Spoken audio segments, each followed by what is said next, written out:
ব্যাঙ্গালোরে ভাই যেখানে থাকে তার 15 মিনিট দূরত্বেই একটা নাকি খুব সুন্দর ওয়াটারফলস আছে। তো একদিন ব্রেকফাস্ট করতে করতে ভাই আমাকে আর মাকে বললো যে তাড়াতাড়ি করে রেডি হয়ে নে, চল তোদেরকে নিয়ে যাই ওই ওয়াটারফলসটা দেখাতে। খুব সুন্দর জায়গা, আর ওখানে গিয়ে কিন্তু ফটোশ্যুটও করতে পারবি। আর ফটোশ্যুট করতে পারার নাম শুনেই কিন্তু আমার মুখে একগাল হাসি চলে এলো যে ঠিক আছে, অনেক দিন তো এলাম, এখনও কোথাও যাইনি, তো চল তাহলে গিয়ে চলে যাওয়াই যায়। তো সেই মতো কিন্তু আমাদের ক্যাবও ঠিকঠাক টাইমে চলে এসেছিলো, আর আমরা চলেও এসেছিলাম। আর এসে দেখি এত সুন্দর দৃশ্য যে কি বলবো। আসলে প্রাকৃতিক সৌন্দর্যের কাছে না কোনো কিছু সৌন্দর্য কিন্তু খাটে না, কিছুই খাটে না। এত অপূর্ব মানে দৃশ্য, সবুজে ঘেরা। আর সত্যি কথা বলতে গেলে ব্যাঙ্গালোরটা আমার ভীষণ ভালো লেগেছে।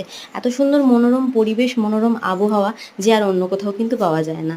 তো আমরা ওখানে চলেই এসেছি, আর অনেক সিঁড়ি ছিল। আর এখানে প্রচুর সিঁড়ি থাকার কারণে কিছুটা দূরত্বেই কিন্তু যাতে মানুষ রেস্ট নিতে পারে ওরকম একটা জায়গা তৈরি করা আছে।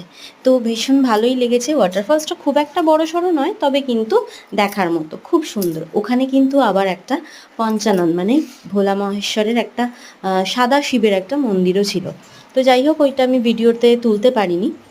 আর ওখানে কিন্তু অসংখ্য এরকম বানর ছিল যারা কিন্তু ঘোরাঘুরি করছিল, আর এত কিউট ছিল যে কি বলবো। আর তার মধ্যে এই ছোট্ট বানরটা কিন্তু ভীষণ কিউট ছিল, তাই জন্য ওর কিন্তু ছবিটা আমি ভালো করে তুলেছি, দেখতেই পাচ্ছ। আর কিছু কিছু ফটোশ্যুটও করে নিয়েছিলাম। তোমরা কিন্তু কমেন্ট সেকশানে জানাবে যে আমার ফটোশ্যুটগুলো কেমন হয়েছে। আমার তো ভীষণ ভালো লেগেছে। তো যাই হোক, মোটামুটি ঘুরে কিন্তু ভালোই লাগলো। কিছুক্ষণের জন্যই কিন্তু এই দেখো, তোমাদের সাথে আমি শিবের ছবিটাও কিন্তু শেয়ার করলাম। তো তারপর আমাদের হয়ে গেছে ঘোরাঘুরি, তো তারপর আমরা আবার চলে এসেছিলাম। তো চলো, ভিডিওটা এই পর্যন্তই, টাটা।